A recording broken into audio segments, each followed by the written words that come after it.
Hey, yo, it's me, Pops Van Marmalade, and you're watching the Comics-Related Madness Network. Uh-huh. So come get some. CromCon. CromCon.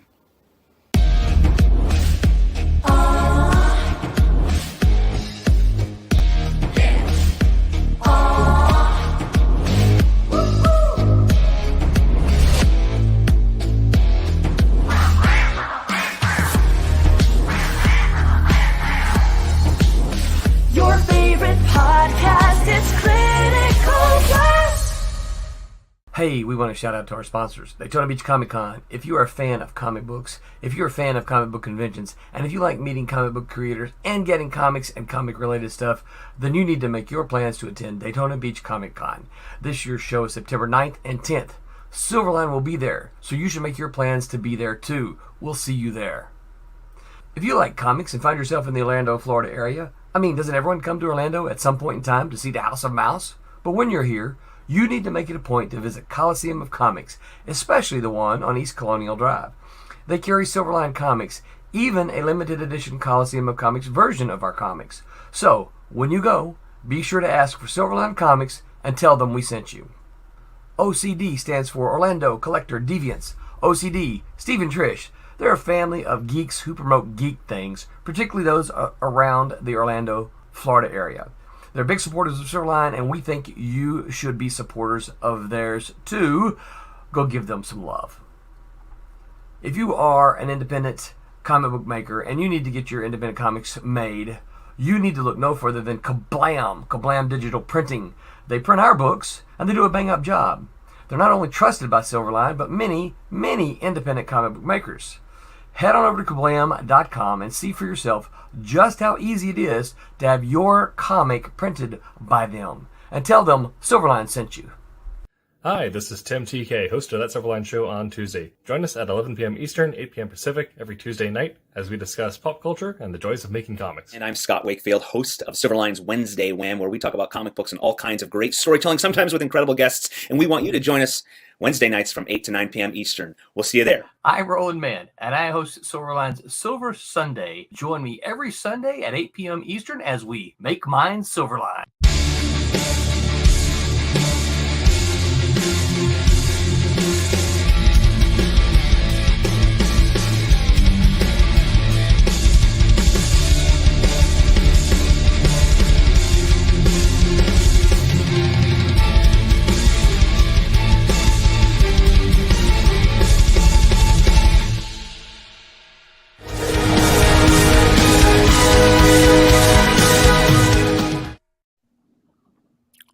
All right. Hello, everyone. Welcome to Wednesday Wham on Silverline Comics.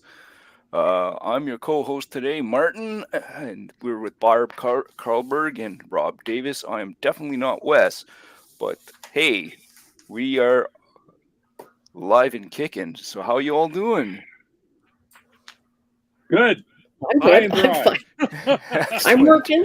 I'm working on Divinity 4 for all you fans out there. Wow. Yes, I am inking it. I've got most Wonderful. of the pages. So I'm inking and then I'll be coloring. So All just right. an update. Excellent. How many issues So- is that, Barb? Is it this first series? Is it 4 or 6? It's 4 for this subplot, and Right, then it'll be okay. another 4 for the next subplot. Okay, I couldn't remember if it was 4 or 6. So yeah, Mhm. most of the miniseries are 4. Yes, I've Yeah. already promised our financial advisor that he could be the evil villain in the next 4 issues. No, I am keeping the money. I keep the money. He pleaded with me, I want to be in your next book. I said, do you mind if you're the villain? No, I'll do it. It's like, okay. Whatever. Well, that's Yeah. awesome. That's cool. That is cool. Awesome. As long as you get that cleared, right? Because there could be issues if you choose to select somebody and stick them into a book, and there's sometimes problems with that. Although apparently historically, some Marvel guys decided to throw other guys into a book No, I've been in inadvertently books somehow. too. So Interesting. So we see a bunch of people in chat. Hey, everybody, welcome to the show, and we are going to have some fun tonight. We are going to do a Rob I don't know Davis about that. retrospective. I am under the microscope tonight. Oh boy! The venerable So- Rob Davis is going to be venerable. Yeah, we're Yeah. gonna go back in the Wayback Machine here. it Yes, looks yes. like. So we're going to pick Rob's brain, and part of the reason for this is because I didn't That have a should better be fun. topic in mind, and Rob agreed. So there we go. And this is kind of good because this also gives us an understanding of where people come from, where people are going, how they got to where they're going, Or and a little bit of hopefully we can throw some insights to some of you younger people, or even people who are older and maybe even been around the block a couple times. There might be always something new and interesting, or something that 4 or we 5 or can 6 pick up times. on. Yeah. So Rob. So you decided to jump into the comic book fray. Whenabouts did you get started? Well, I started in 1984, 5 or 6, somewhere in there. It's been long enough ago that I don't remember exactly the year, but I believe it was 84 or 85. I was going to the Chicago Comic-Con, taking pages with me that I had been working on. I had been working in the retail world and got fired from one job, and I'd wanted to be in comics almost my entire life. And I finally said, to hell with it. I'm going to see if I can do it. So I started setting aside time every night after I got home from the job that I got after I got fired. And I sat down for 3 or 4 hours every night till about 1 or 2 o'clock in the morning, practicing drawing comic book pages. How old were you And at this point? I'm sorry? How How were old you? was I? Yeah. Well, 84 to I was born in 54, so 30 years old, 30 some years old. So, You were a late bloomer like I was. I was well, 29. I grew up in a small town in southern Missouri, way away from any big cities. Back in the 1960s is when I first, 60s and 70s is when I came of age.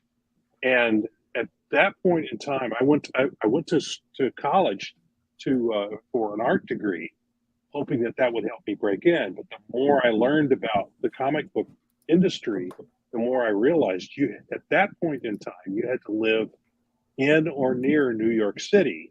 And this little country boy from middle of nowhere, Missouri, knew that New York City would eat him alive, chew him up and spit him out. So I knew that wasn't going to work. So I took a different direction, and then got caught up in the college world in the 1970s. And like I tell people, I remember parts of the 70s. The rest of it's kind of a blur. But so I got away from it, even though it was the one thing I wanted to do in this world. I knew I couldn't do it. So that kind of beats you down mentally when you discover that the thing you want to do is something you can't do. So life goes on, and stuff happens, and bad stuff happens, good stuff happens, and finally I got fired from this one job, and I thank them to this day for firing me, because from then on I decided I wanted to get back into it. And at that point in time, we're talking about the 80s, Federal Express had come along, UPS had come along, so you could send stuff overnight from wherever you were in the country. I tell everybody back then it was phone, fax, and FedEx. Yep, I ended up getting a fax machine, so I could get once I got established, so that I could get scripts faxed to me to work on, because that way I could get them instantly. And this was before you could scan in pages and send them over the internet. The internet was still mostly images were not very good on the internet. All you could send was text. And when you tried to get online, you used a phone line, and it would squawk and do all kinds of noise. So you couldn't do much with the internet at that point. I mean, now you can almost instantaneously scan in an image and send it across the country. Yep. But once that came along, I figured, okay, I don't have to be in New York City anymore. And plus, First Comics came along and it demonstrated to everyone you didn't have to be on the East Coast at all. You could be out of Chicago. And Chicago was within a 6 or 7 hour drive of where I lived at the time in Kansas City. So we packed up. I did all the practicing. I did some tryout pages, and I took them to the Chicago Comic-Con and met some editors at different companies and different artists and editors, and they would critique my work, and I would come back home and I'd work my butt off on whatever they decided, told me that I needed to work on. Went back to the convention the next year, showed it to them again, and within 3 years, I had listened to enough and learned enough that I actually got an art director for Mayfair Games, who was doing the DC role-playing game at the time. They hired me to do some spot illustrations, and that's one of the first images that I sent to you. There are a bunch of little characters. I don't know if you see those. Yeah, those were some of the first published work of mine. All right. Well, here, let's bring that up and let's take a look. Those are actually fantastic. Okay, Yeah, what am I doing wrong here? Yeah, you've got some Star Trek Deep Space Nine stuff there. Can you double click on the one that you're I'm looking for the okay. Yeah, right. Yep, you just there we go. That's there. it right there. All right. That is some of my that's my earliest professional illustration work right there. That's an example of it if it'll come up. Can you embiggen it? Embiggen it. It's not big. I put it on full. I put it on full screen. What can I do here? Is it large now? We're in the learning process here for our. Yeah, I do apologize. Hang with us. Did that work? No. Nope. Can you double click on the piece of artwork that you want to show? Yeah, I did double click on it, but okay. So here, so here's my folder. Here's the character sheet, and that's. What are you guys seeing? The whole thing. Did you click it twice? Yeah. That's as big as it gets. If I zoom in, are you guys seeing it zoomed in or no? No, zoom in. Nope. Yep. That's zoomed in. But you guys aren't seeing anything happening, eh? Nope. Very interesting. All we see is the thumbnails of you the see images. the maybe I still have to press another button or something. Yeah, it's possible. Hang with us, folks. We're figuring it out. We do apologize. So, all right. So this technical difficulties. If it pulls it up in a different window, maybe you can share that different window. Now, there may be another window that you have to share. Yeah. Okay. So maybe I have to do this. No, this. I do apologize, folks. Oops. Yeah. Well, that's us. So add to stream. All right. So that's that. And then if I click on my folder and I click on this, so you're not seeing that as a bigger picture. No, because it's on a separate window. We're only seeing the one window. You're only seeing the one window. Yeah. I have no clue how to make that work. So. Oh, okay. Maybe I something happened there. That almost did it. Whatever you just did. Okay, I think I know what I need to do here. I'm going to remove that, and then I'm going to go and present. Oops. Are we still alive? Please tell me we're still alive. I do apologize. I hope I didn't. Okay, let's see here. You're doing fine.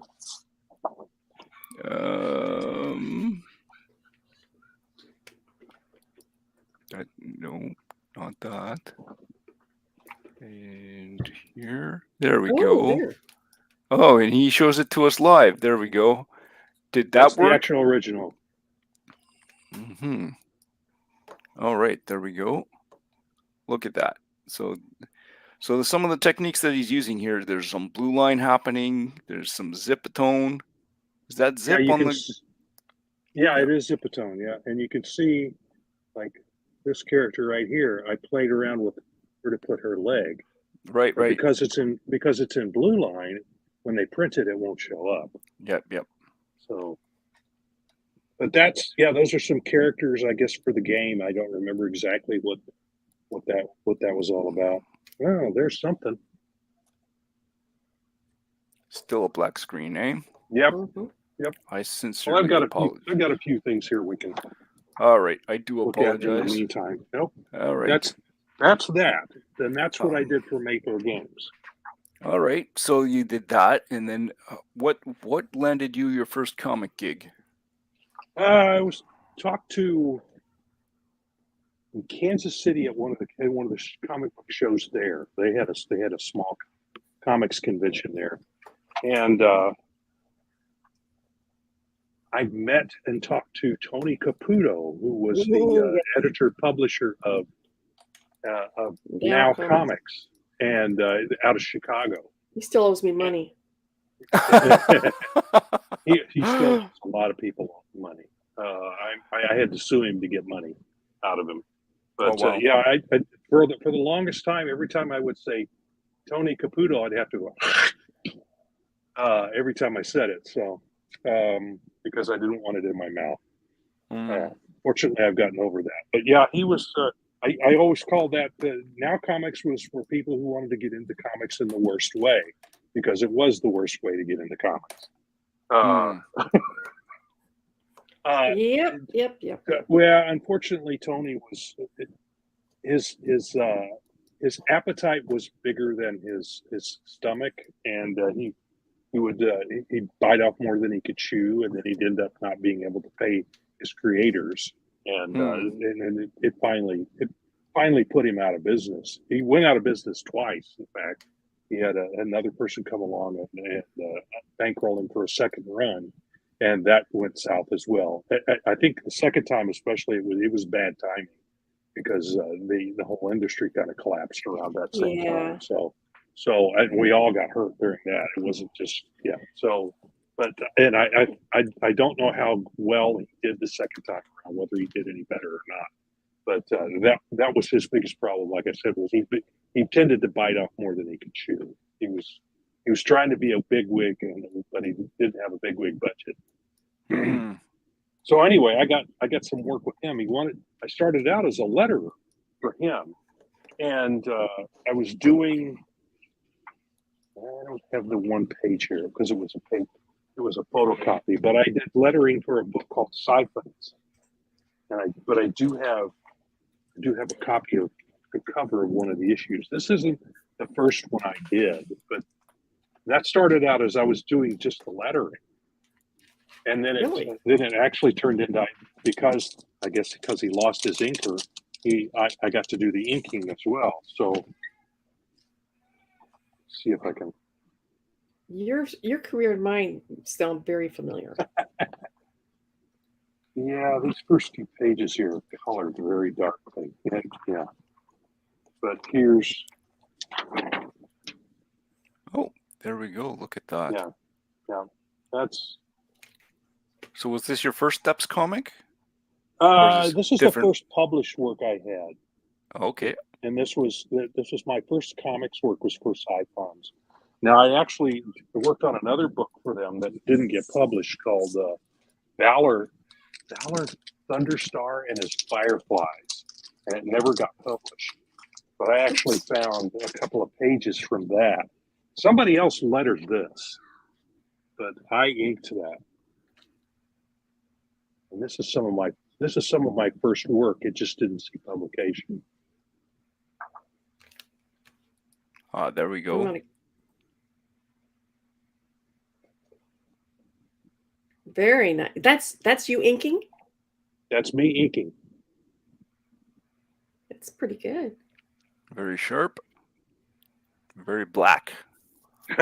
Yes. Well, of course, that was all indicated by the artist himself, and of course, that centerpiece, that's supposed to be outer space. So I don't know if I did splatter stars on that. You can't quite see it really well. Yeah, you need some Kirby crackle. That's what you need. Yeah, right.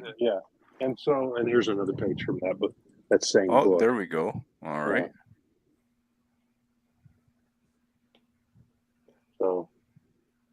All right. So now, Yeah.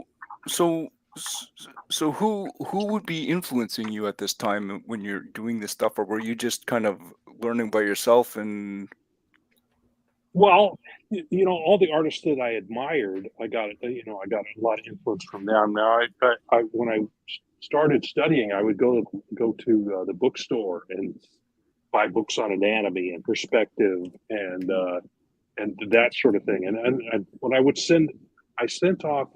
I don't know. I think we've talked about this before on the podcast. That when I sent tryout stuff, and I would sometimes get stuff back from the editors. And one time, the editor actually sent me a photocopy of a book called "The 5 C's of Cinematography," which is for movies, but some of the same rules for storytelling apply to comic books as they do to movies. And that was an invaluable book. I couldn't find a printed copy of it. All I had for the longest time was the photocopies of the pages. And this was a Marvel editor, and I wish I could remember which one it was right off the top of my head. I don't remember who it was. He was a very obviously a very open editor who wanted to help people, who seemed earnest about breaking in. So he sent me that. Plus, he sent back a note and said, "Well, you got some work to do, but you're on your way, and this will help you." And so he sent me that. And like I said, it was invaluable in teaching me how to tell a story. Some of the stuff that I had missed in my self-study of comic books. Of course, a lot of what I had been studying was regular art, for anatomy and perspective and that sort of thing. But there's a certain style to storytelling. There's a certain, I call it a grammar in storytelling that you need to learn. It's a visual grammar, but it's a grammar nonetheless. So learning that, once I got that book and I'm going, oh, this is what I need to do. What was the name of the I made book? a lot more progress at that point. What was the name of the book? The 5 C's of Cinematography. I think it is available now on Amazon, maybe as a used book, because I looked it up not too long ago to see about I'm sure maybe you could getting also a find it copy on of it. eBay. Yeah, might be able to find it on eBay, but it's the 5 C's of Cinematography, and it goes through like the 180-degree rule that I think we've talked about here before. That mentioned that there. It was talking about where to place the camera, and one of the rules is that when in a movie, if somebody leaves going this direction, when they come back, you want them coming back in from the other direction. Like I use it when I'm talking to people at conventions about, okay, Spider-Man puts on his costume in his apartment, jumps out the window and swings out this way. At the end of the story, when he comes back, you want him coming back in. It's from the opposite direction, just to keep the story, just to keep the story consistent and make you understand where you are. You want clarity of where the characters are in the scene, and that knowing those rules, the 5 C's, helps you do that. And I wish I could name off all the C's, but I can't. I haven't read that book in so long, and it's all ingrained in me now. I do it without even thinking. All right. Well, I'm gonna see if I can get this. Yay! Did that work? Yes. There it is. There we go. This is the very first page of that's my lettering and my inking. And yeah, please don't examine the lettering too closely because it's really not very good. Well, but that's okay. But it's passable. You can read it, and it's passable. But it's the thing that's cool here is that you get to see all the dirt, right? Yeah, of course that's not all. Some of the pencil lines didn't get erased completely underneath there. Yeah. So what happens when that goes to print? Does that still show up in the print? Sometimes it does. Yeah, I wish I had a copy of that book to dig out and see if it does. But they may also be able to boost the contrast and pull that out of there. Now, as an aside, we are reproducing a lot of old black and whites like this for Silverline right now, and coloring them. But before they can be colored, we have to scan in the old pages like this. And then our lovely editorial assistant, otherwise known as my husband, cleans them up for us. Yeah. Mhm. That's his job. And He that's cleans the scanning pages. them from the actual books Yes. rather than from. Yes. This is So a that would photocopy. This have is a photocopy of original artwork here from before I they're sent it not off to them. all Yeah. all from original artwork. Some of them are photocopies like this. So he would spend Yeah. hours cleaning this page. Yeah, and so all he'd have to do quite a bit of work on Yeah, some of what that we stuff, call especially in the dirt. word balloons. Yeah, Yeah. yeah. Yeah. So as a one of your early works, I would say that you're fairly accomplished with the inks here. The hairs are fantastic. It's all Absolutely brush. wonderful. Yeah, it's all brush work with Yeah. a little bit of pen work in the background Yeah.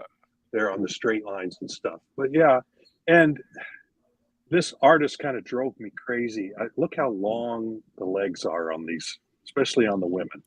Oh, 7 okay. heads So, tall. okay. That's So you, okay. So ridiculously you inked long. and lettered this. This was a different artist that Yeah, I penciled didn't this. draw it. Okay. Yeah, this is not Okay. my art. This is not my pencil work. I was Okay. the inker only on this. Okay. So, but yeah, I've had a lot of people compliment me on how I render hair. Yeah, So, it was yeah. wonderful. Yeah. I've tried to do that myself, and I can never match that. So my approach always ends up becoming excessively simple. So that's wonderful. All right. So if we Jesus. were to follow up, Pretty. this page, which page would you like to go to next, there, Rob? I would have to spell. I mean, this is we did that, and this is from Die Kamikaze, which is the other Okay. book that I was the penciler and letterer on. For, Kamikaze. Here we Die go. Kamikaze. Yeah, there it is. Yeah, I scanned these in for you. Yep. Thank you so much. Yeah, that's another person inking, somebody else inking, but that's my lettering and penciling work. All right.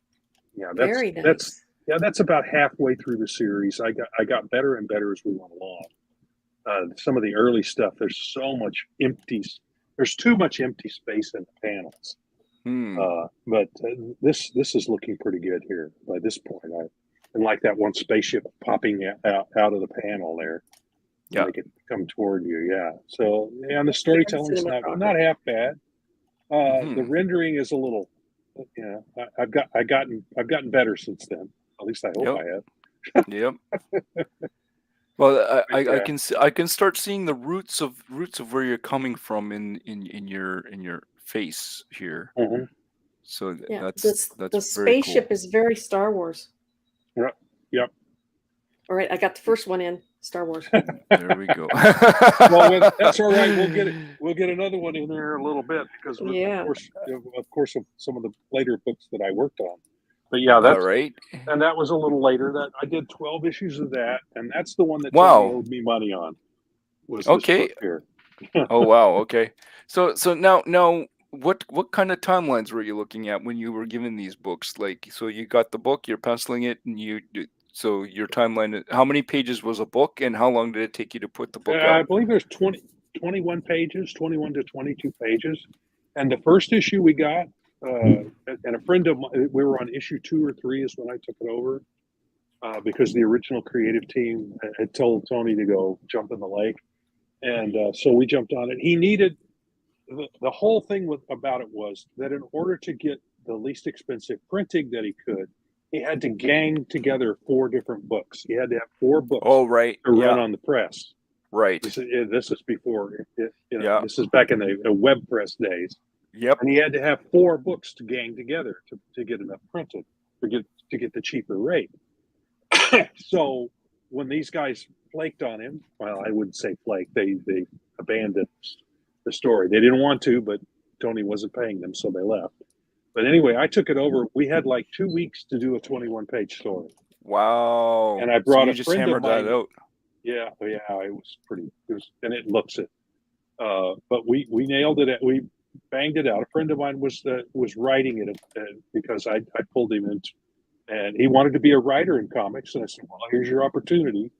And Tony and he got together and they talked about the book, and it was a giant robot book. Those were big back in those days. Like I'm not sure what they're called today. There's but it's like Transformers. That's giant robots from Japan, that sort of stuff. And they were that's what Dai Kamikaze was. You mean like And, Pacific Rim type thing? I'm sorry? Like a Pacific Rim type thing? Probably. I don't know much about Pacific Rim. Right. Never seen it. Everybody goes, "You haven't seen it?" No, You I haven't something seen like it? something like Nope. Gundam or Yeah. Okay. Yes, Gundam. That's the word I was looking for. That's the modern take on that sort of thing, I think. Or Tiger X, which is the Yeah, first and they were thing trying ever to do worked on. that. And to my mind, I was actually the wrong artist for this. Somebody that knew anime and that kind of style would have been much better on that book than I was. I was more steeped in Star Trek and Star Wars. And later on, I talked to the creators of the book, and they complained that you guys turned it into Star Trek. Well, yeah, that's because we didn't care much for the. So we took it in a different direction from you guys. So yeah, they were not happy about it, but it was what it was, and it gave me an opportunity to beat deadlines for 12 months. We got, and we did. I think there was one fill-in issue because I got so far behind. It gave me a chance to get caught up. I was just I was working like a madman to try and keep the book on time, and I knew it was my artwork was suffering for it. So they brought in another artist who did a fill-in issue, and it was to be honest, I think that fill-in issue was the best issue of the run. Because the story was really good, and the art that this fellow brought to it was a professional level. And he did a good job for just getting thrown on at the last minute, kind of like I did. So, but that was the first work I did. But at that point, because I was owed a bunch of money, I jumped ship. Yeah, and then I shortly after that I went to a comic book.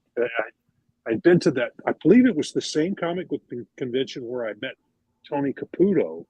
Then I ran into R.A. Jones, and R.A. Jones was, of course, working for Eternity Comics at that point. He was writing reviews in a magazine called Amazing Heroes, and then he got into the black and white comic books for what eventually became Malibu. It was Eternity, and it had Adventure Comics, I think, was another I heard that line that they had. So is this when you start getting into Scimitar?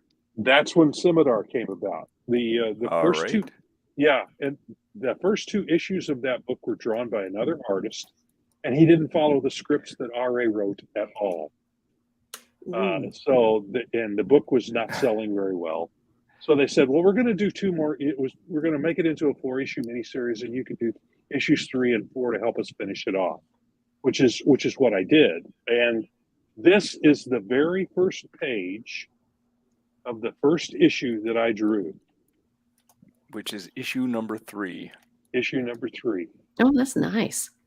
And they even said, join in welcoming dynamic new penciler Rob Davis. And immediately sales jumped on the book, which is kind of strange. I don't know exactly how that worked, but apparently they discovered, well, because it usually takes 3 months for you to get sales numbers on a book. But apparently the numbers of books that were selling in the shop jumped, and the retailers got back to them and said, hey, you need to continue doing this book. It's selling. So what they did was they ended that first 4 issues. And then they decided they were going to do it as a series of mini-series, 4 issues each, kind of like what Silverline's doing with its stuff right now.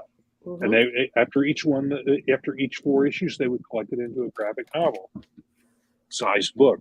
So we had, and I worked through 5 iterations of that, 5 mini-series. But yeah, that's. So there's the Telltale Rob Davis stuff starting to show up here. So there's the Telltale face, and then we got the nice open anatomy that's nice and clear, very clean cut, very very crisp. Minimalist. I call it minimalist because I don't put a lot of you put a lot of scratchy lines and stuff starting in the 90s, and I never liked that. I liked everything really crisp and clean without a Brent. lot of extraneous lines. Hey, Brent. Yeah. Hey. Yeah, so there's gonna be a book later that I really want to touch on because there's some magic in that book that but we'll get there in a bit. Okay, All I'm right. not sure Yeah, what yeah. you're talking about there. Well, but okay. I will harp on it for a little while because I think that you hit something on that book and it goes out of the park. So Okay. we will All when we right. get there we'll praise it accordingly. But yeah, so I did 5 miniseries of that, and then sales were still good, but they had dropped a little bit. So again, this was an opportunity to move on to something else.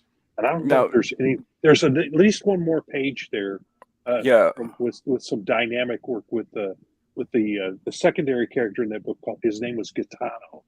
He was kind of her sidekick.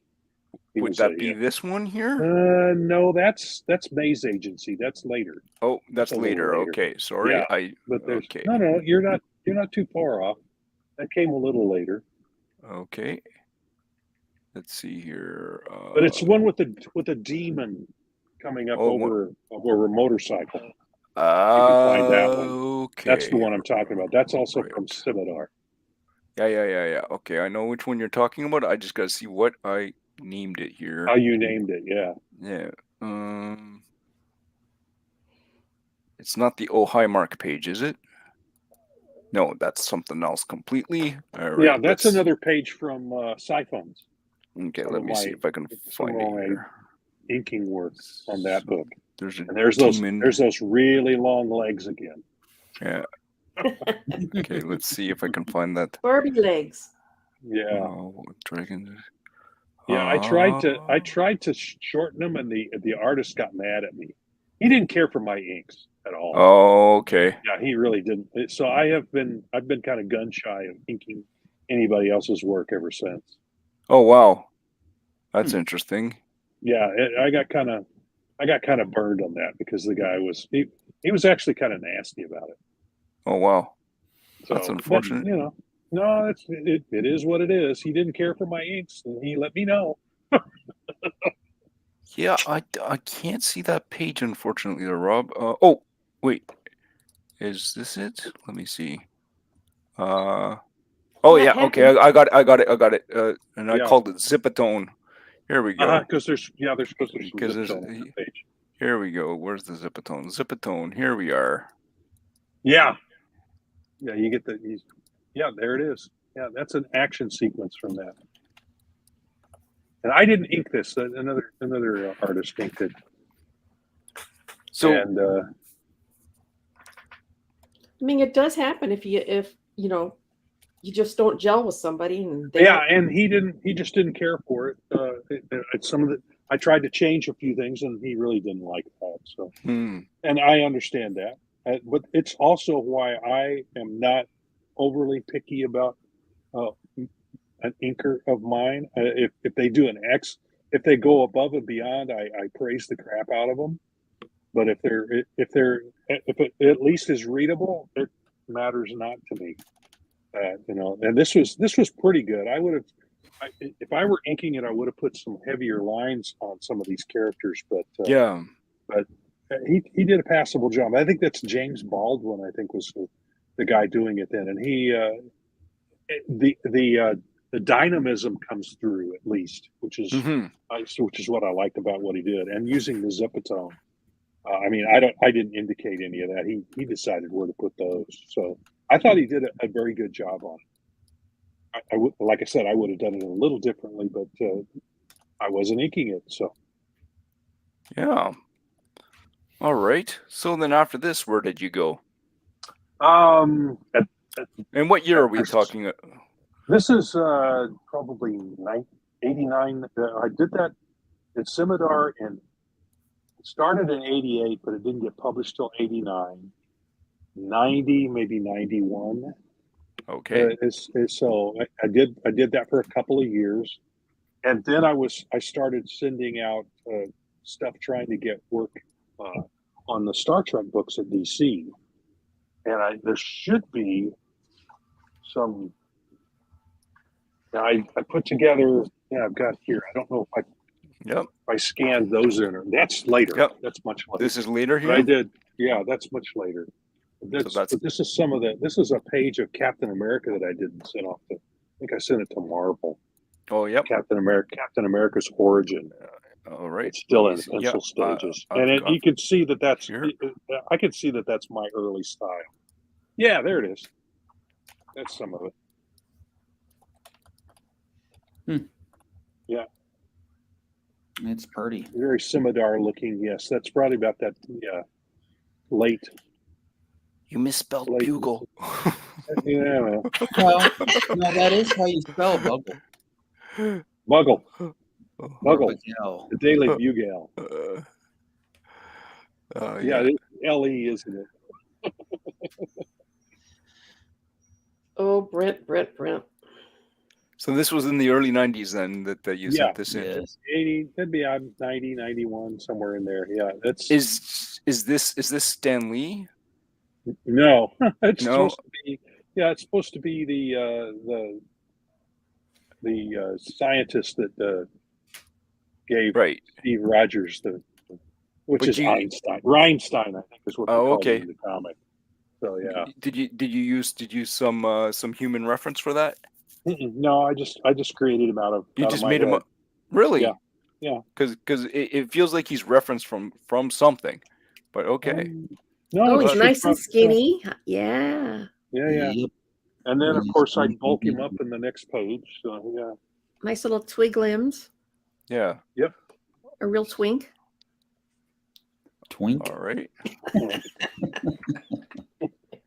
Oh yeah, this is definitely from the scimitar era, because I've got on the back of one of these pages is some sketch work that I can't show Hmm.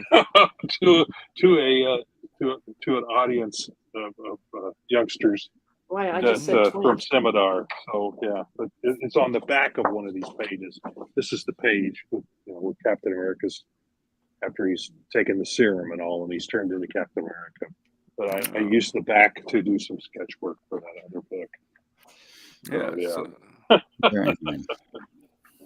So David Reyes just said, "Great work there, Rob. Thank you. Great We're stuff." talking about Yeah. we're talking about a long time ago, and I hope I've gotten better since then. Yeah. Where would you like to jump to next? Then you could probably go to the quantum leap stuff. You know which ones those are? There's a couple of those in there. Because that's what I was. Yeah. Quantum Leap. Is that Star Trek or? No, it's a science fiction show from the 1980s and Put up by 90s. innovation.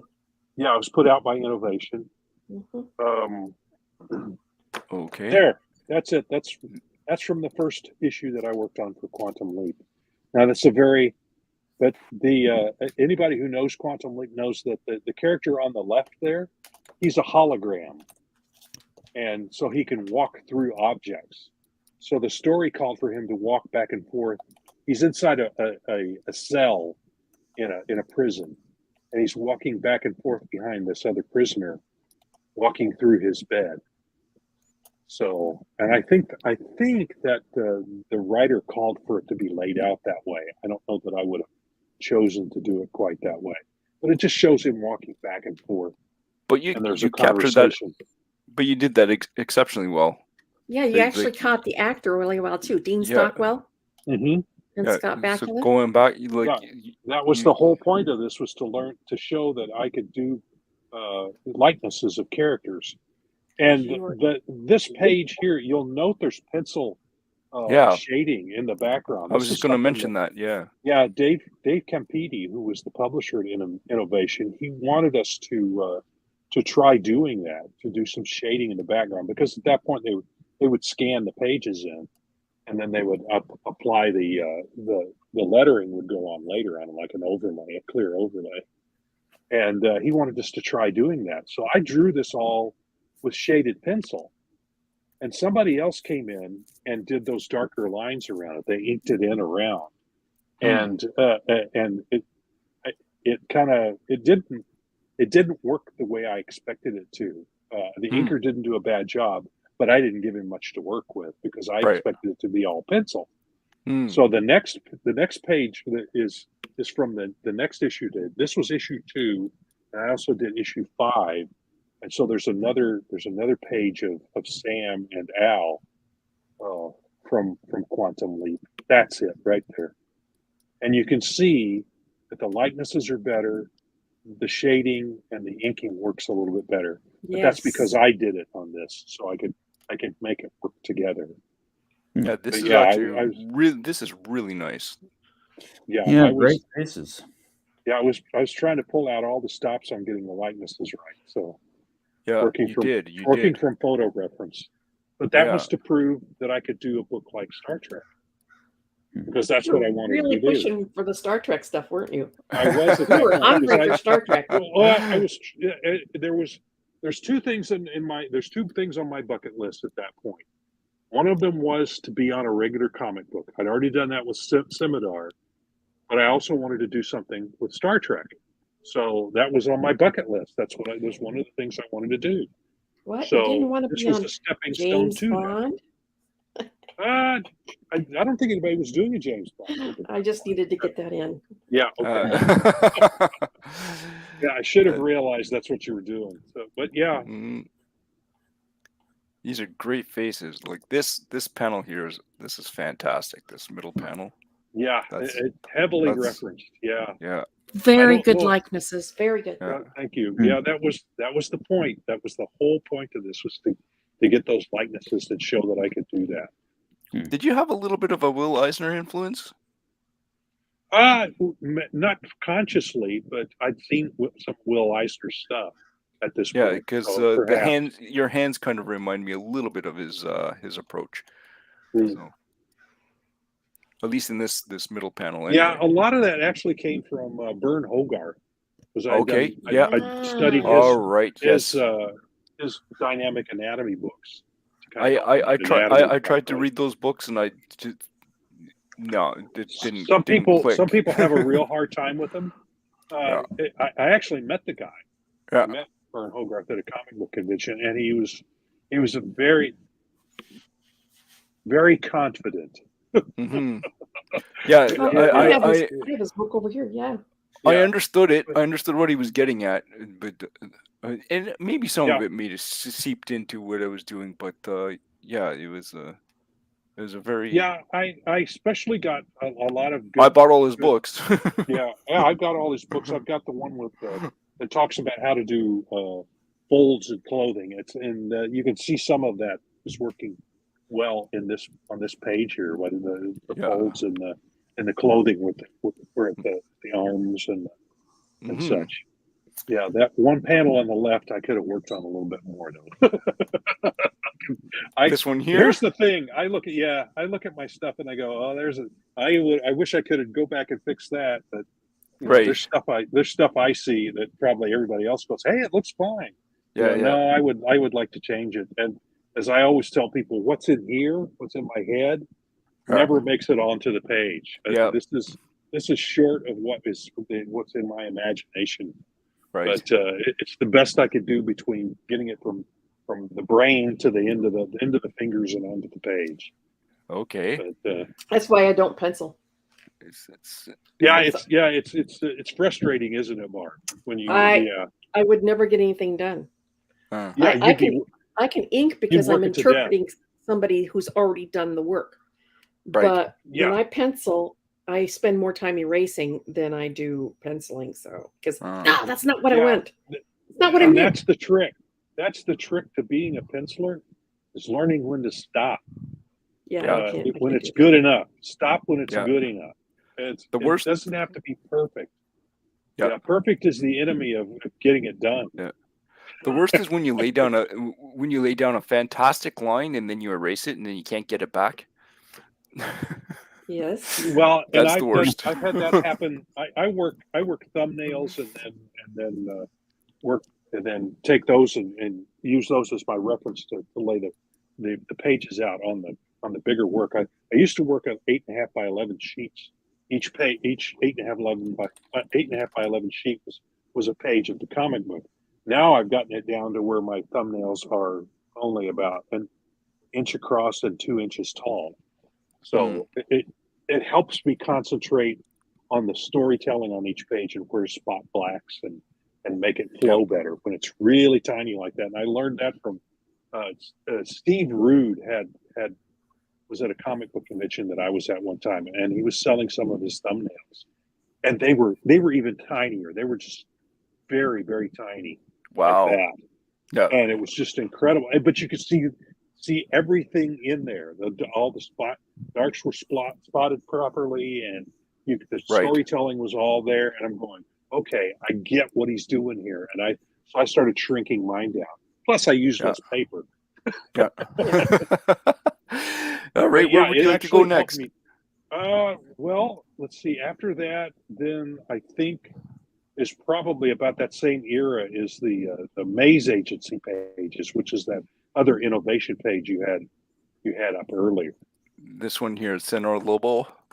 Yes, Senor Lobo, and this is an example of the type of paper that innovation was giving to its artists. The inks didn't lay down very well on it, and I don't know what kind of ink that this inker was using, but it didn't lay down really well. So I think he was struggling with getting the ink to lay down properly. He did a pretty good job with it, but there's as you scroll down, especially that black. See how the black is not totally black. Yeah, there's some gray areas in it there. I think that's an example of the paper. See, it just doesn't absorb the ink, and so when you erase, a lot of the ink will come up. Yeah, So, there was a time when there was the blue line papers. They weren't holding up at all. Yeah, and I think he got these from them. But I at that point in time, I actually preferred Strathmore 400 2-ply Bristol, which was and I like the vellum because it pulls in your pencil lines really well. The letterers hate it because if you're not careful when you start lettering it, your letters will fuzz because it's got some texture to it, and the lettering won't. But this was great for lettering. This particular paper, you can see that's nice and crisp and black, but when you're laying down the inks, and if you're not using something back in that day, Black Magic was the best ink for laying down solid blacks. And I don't think he was using Black Magic here. I think he was using something else. Although knowing that paper, it didn't hold ink really well. So, and you'll see, you just had that guy in the background there in the right hand panel. That's me. with the beard. Rob, that's me. I had a full beard at that time. I was going to ask if it was John Byrne, but no, that's me. That's you. All right, yeah. And I had it, and in this middle panel here, the guy over the senior's shoulder. That's a friend of mine. His name's Steve Miller. So I would insert real people into these sometimes. There you go. Yeah, that makes it fun. Yeah, and it made it fun for my friends and fans. Very George Perez of you. Yeah, it's a lot of fun. It's a lot of fun to do that. All right. So this was Maze Agency. I think I ended up getting some back issues of that floating around in my long boxes at one point.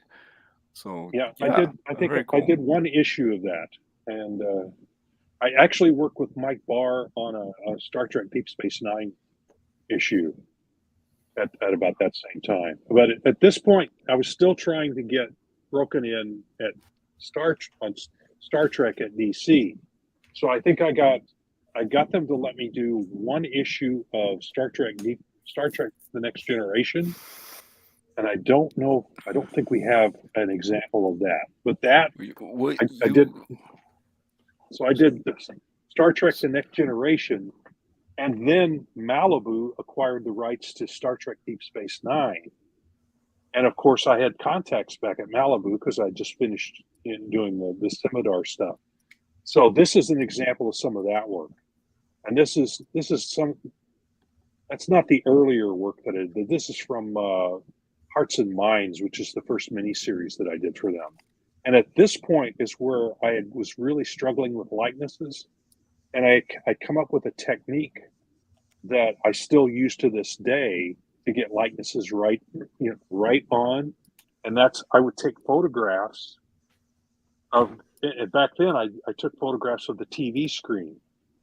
I had darkroom equipment, and I would take photographs of the screen, and I also had an overhead projector that I put on over my light table, and I would take photographs of the characters from the TV screen, and then blow them up or shrink them down, and project them onto the page. Wow. To get the likenesses tight. That's a lot of work. It was, and I would lay out the page first. I do my thumbnails first and figure out where I was going to put the people, and then I would try to find faces that match, a face that would match that. And sometimes I would have to change the angle of it a little bit or something, but I could usually find something somewhere. I had them all on tape, so I could even slow the tape down or stop it to take photographs.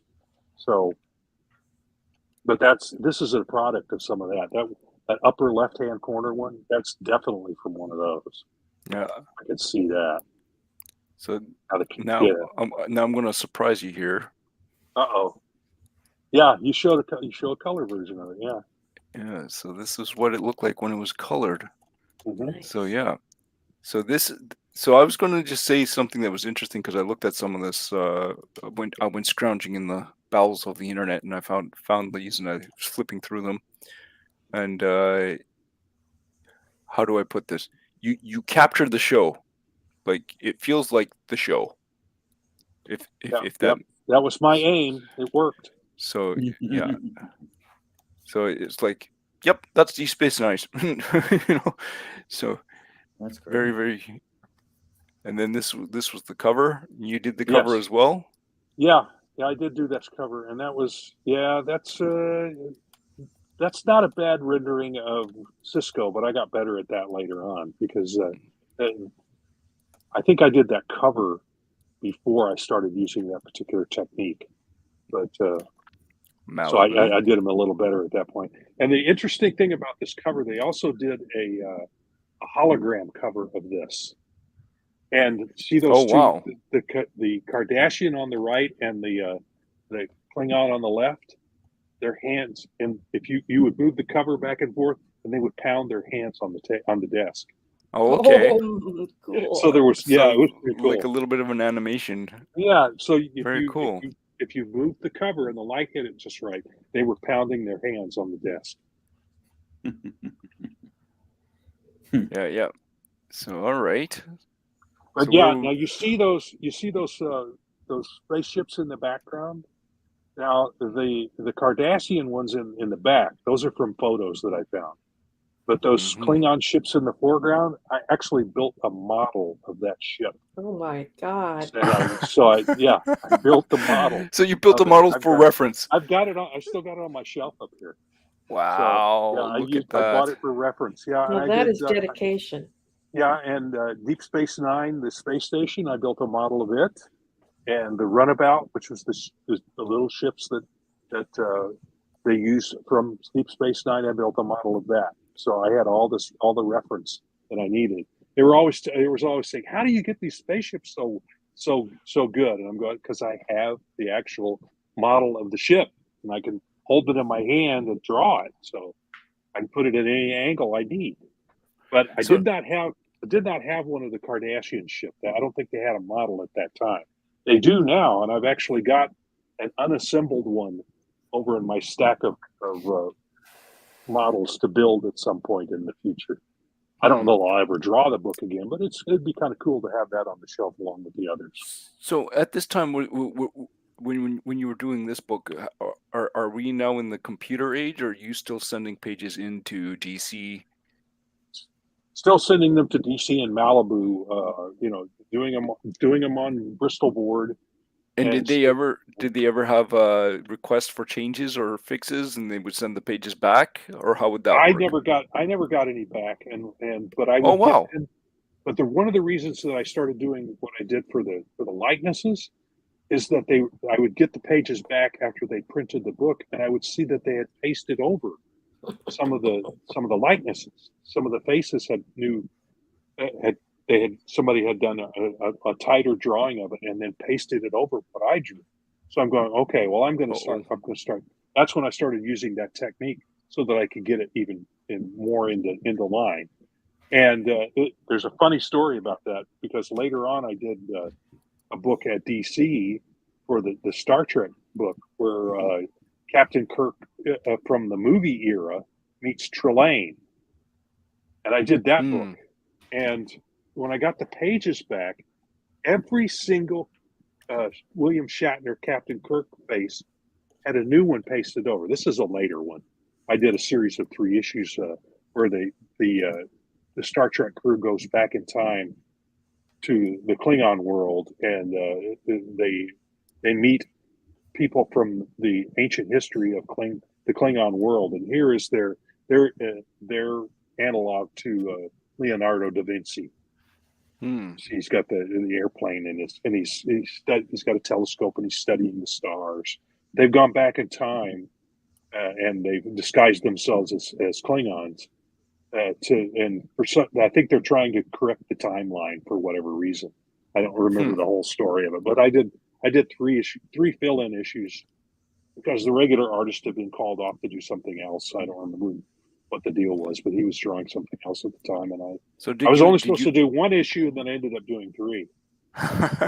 Did you pencil and ink this, or with me? I'm sorry. Did you pencil and ink this, or did you just pencil? I just penciled it. Okay. Arnie Starr inked it. Okay. All right. One of the better inkers that worked over me, I thought. He brought a nice heaviness and thickness to the lines that some of my other inkers didn't bring. Why did they paste the faces over all of the Captain Kirk Okay. faces? I was going to get to that. So I was curious. So I peeled one of them up. And what it was is, and I don't know if this is what it was or not. Arnie Starr told me later, and it was just, he didn't really do much of it. They told him to put new faces on, so he just did new ones. But it looked like to me that Shatner's hairline had been pulled down a little bit on his head. So I thought maybe that was the reason why. I can't say that was it for sure, but it sure makes for a good story telling it that way. But that's what it looked like, because all the hairlines were a lot lower in those. So, and Shatner was tough to capture because he's got kind of an everyman face. Very generic. Yes. Very generic face. So he was hard to capture. And so, but by the end of this 3-issue run, I could draw him without much reference. I learned what places on his face to get the proportions proper. Mm-hmm.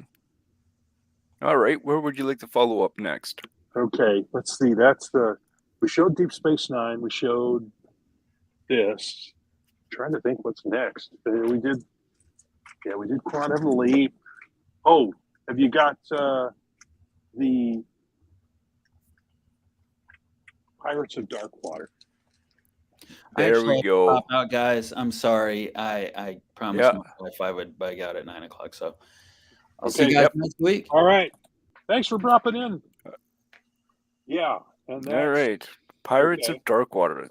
Yeah. And this is actually the book that I wanted to talk about. Really? Because this is, yes, because I think Pirates of Darkwater. You brought something to the table here. Show. So I'm not sure what you did, but you brought something to the table here that's it's got some serious kick. Well, I'm going to tell you. I'm going to tell you a little interesting fact about this book and about the editor. So So this is the page you were talking about. I wondered if you weren't going to talk about something about this the way you kind of hinted around that it had something to do with the Pirates of Darkwater. So no. So okay, yeah. What are your thoughts on this? So, well, so you mentioned earlier that something to the effect of your clean lines, right? And your clean line approach, and the other issues of this book were done by a different artist, and they capture they capture the essence of the show, but it was a lot more scribbly.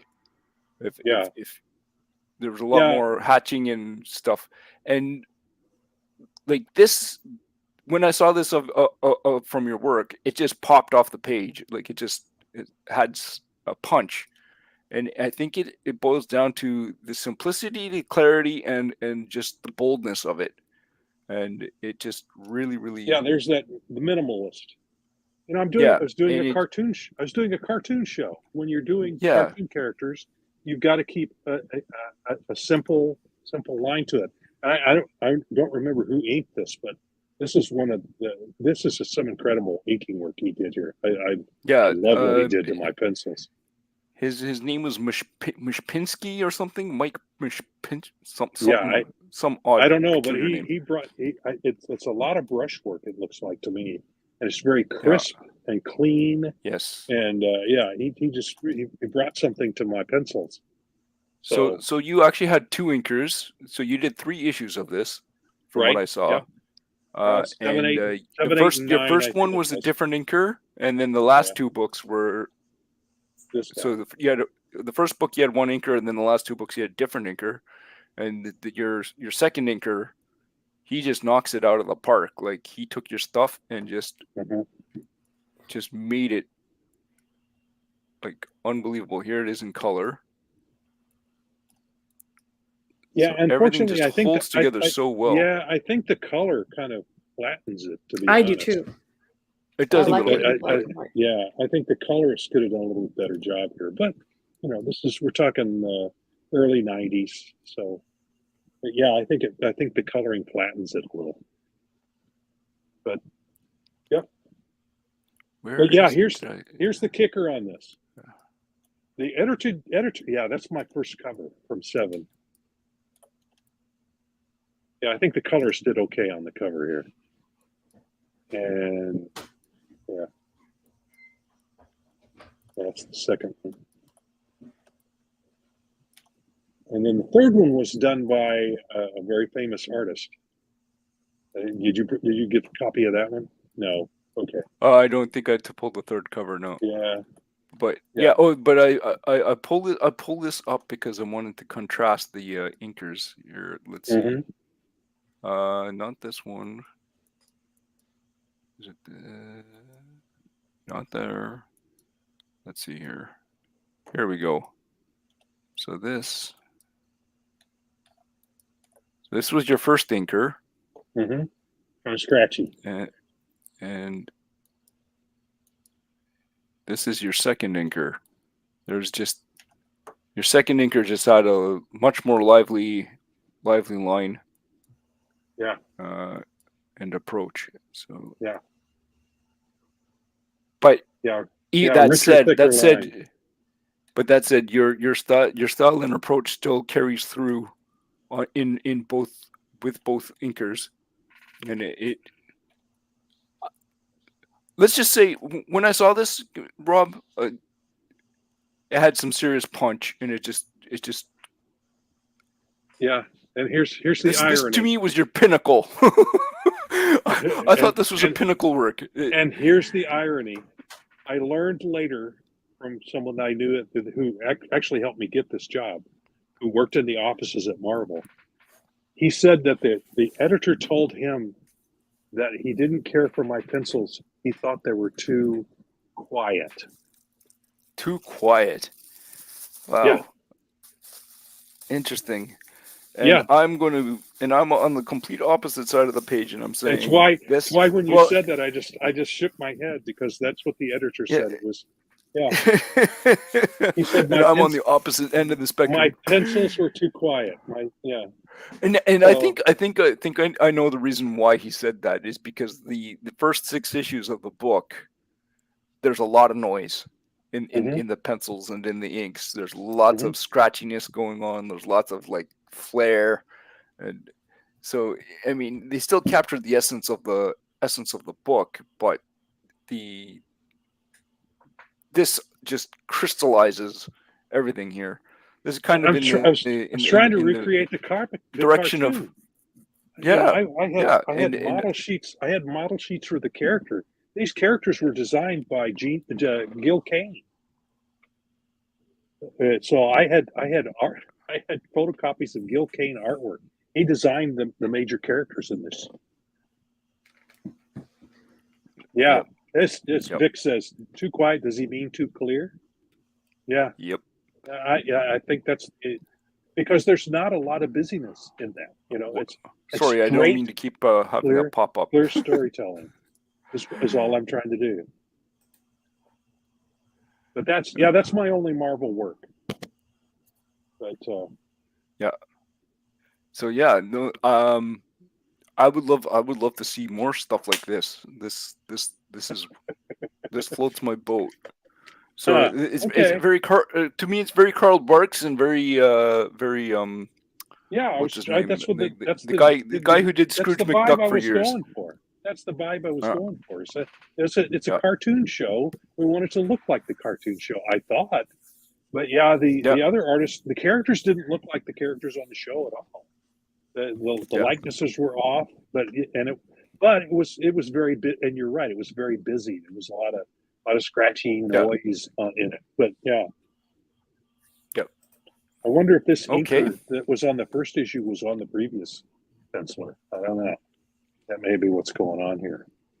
And I'm not sure. Yeah.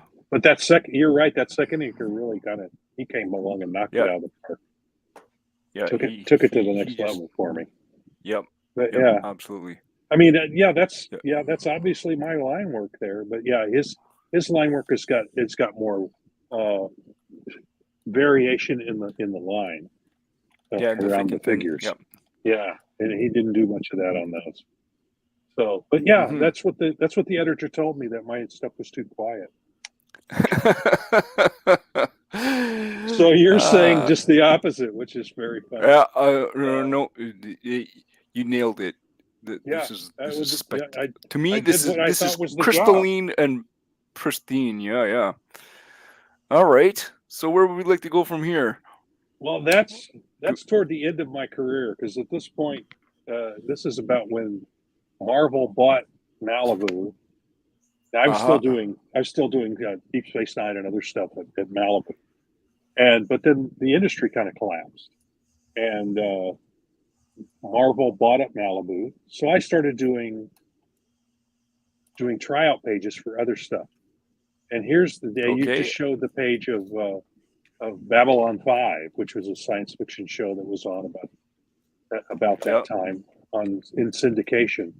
And again, I'm trying to capture the likenesses and show that I can do the ships, and I can, and I actually had, and here's another page I did for X-Files about that same time.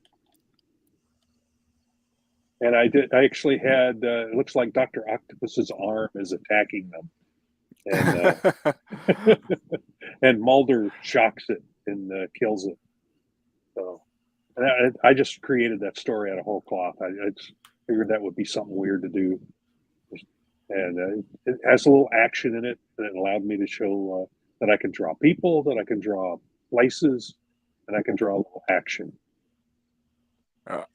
That didn't end up taking, and neither one of those pages took me anywhere. Although I spoke to the editor of the Babylon 5 book at DC, and at that time, the editor was editing the creator's stories. J. Michael Straczynski, I think is how you pronounce his name. Yeah. And he was the producer, but he was also writing the book. And he's putting a lot of exposition and a lot of dialogue in each panel, and they were trying to cut it down. And he didn't like that. So he yanked the book. About the time these pages arrived, and they sent me back a letter saying, well, we were about to hire you, but the book is no longer with us, so we can't. So I actually met and talked to him.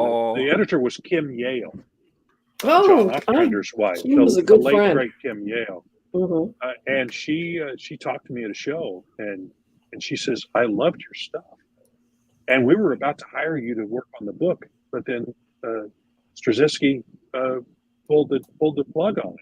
And That's too bad. And she told me why. It's because they were trying to get him to cut down on the amount of dialogue he was putting in each panel. But so, as you can see in these panels I've done here, I left plenty of room for word bullets to fit in. So, but even still, there's only so much room. yeah, exactly. So, but anyway, that was the, and I guess he got angry and pulled the book. I don't know if anybody. I don't think anybody else did a comic book about it at the time. I think there's been one since somewhere along the way, but it's but since then, I also did another page for a book. Well, there's some seminar stuff. You found another seminar page there. Oh, was that yeah, seminar? that's what you. Yeah, that was an We're action gonna have page to wrap of her. up pretty soon, you guys. Yeah, of her crashing a car. So yeah, she gets trapped into the car and almost gets killed in this scene. But yeah, that's from that as well. But yeah, I also did a tryout page for. Does anybody remember the TV show Highlander? Yeah. Yes. Okay. Yeah, I actually was.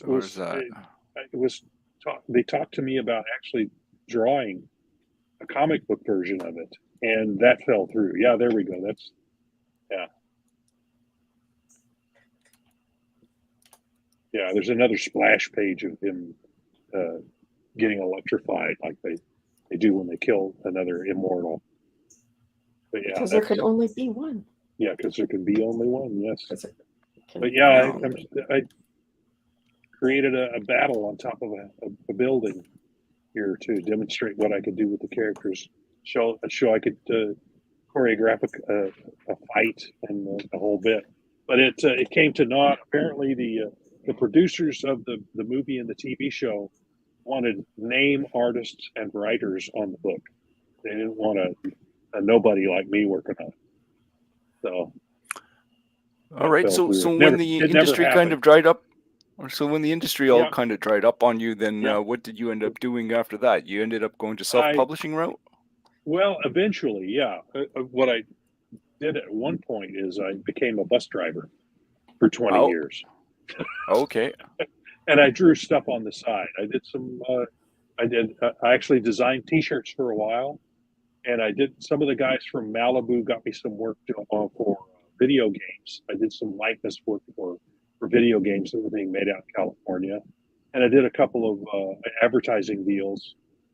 There was the one that stands out the most to me is I don't know if anybody remembers the old Budweiser commercials where there's three bathing beauties laying on a.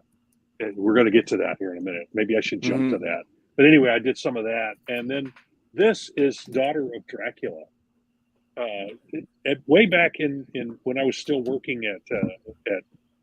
I just started working at Malibu. Ron Fortier, who was the writer on Green Hornet at the time, contacted me and he wanted me to do a miniseries. Well, Green Hornet was being published by Now Comics at that point, and there was no way I was going to work for Tony Caputo again. So it was after I'd left. So I did it.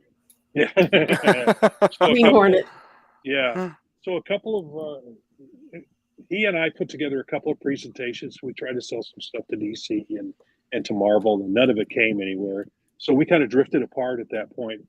And then in 2004, I think it was, I was doing an online comic strip of a creation that I had come up with called the Spirit of Route 66, and that's a whole nother thing. We won't even go into that. But he had this script he'd written for a movie about how Dracula's daughter meets and falls madly in love with the Red Baron during the World War I era, and has a torrid love affair with him. That makes total sense. And he turned it into a graphic novel because he couldn't sell it as a movie, so he did it as a graphic novel. Well, he couldn't find an artist. He couldn't find anybody to do it. So he asked me if I would look at it, and I said, "Well, it's a great story, and I like it, but here's the deal: I can probably, doing my present work schedule, I can maybe give you 1 page a week, and it's 112 pages." And he goes, "I'll take it." And the whole time I thought telling him that, he would just say, "Okay, never mind." So I was stuck. And being the professional that I am, I had promised to do a page a week. So for the next, 2 years, I gave him a page a week, penciled, inked, toned, and lettered. Every week I'd send him a page. And this is, at this point, things could be scanned in and sent digitally. So that's how this came together. And we couldn't find a publisher for it.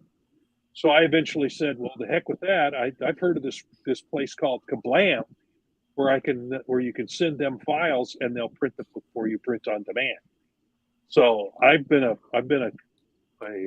client of Kablam since 2004, 2005. Yeah. And this was the first book we did for them. Ron Fortier and I did. Wonderful. All right. Well, we got to kind of wrap up, I think.